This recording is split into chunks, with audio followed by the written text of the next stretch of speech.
Қамырын ашытып әуре болмайтын, яғни құрамында дрожжи жоқ, осындай 10 минутта шелпектер пісіретін боламыз.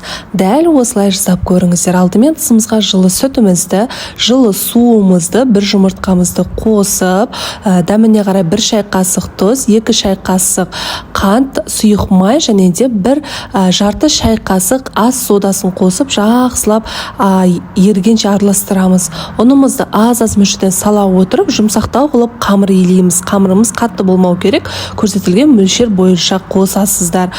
Бетін жауып 10 минутқа қалдырамыз. Уақытымыз өтіп шыққаннан соң қамырларымызды 7 бөлікке бөліп алып, алдымен кесіп алып, осындай дөңгелек пішінге келтіреміз. Одан кейін әрқайсысын алдын ала барлығын жайып шығамыз. Қатты жұқа немесе қатты қалың болмауы керек. Орташа мөлшерде жайып шығасыздар. Барлығын алдын ала дайындап аламыз. Қызып тұрған майымызға майларыңыз міндетті түрде қызып тұруы керек. Бірден қуырып аламыз. Әр қуыруына 10 секундтай уақыт кетеді. Сарғайып шыққаннан кейін екінші бетінде қуырып аласыздар. Мінекей біздің шелпектеріміз дайын болды. Жасап көріңіздер.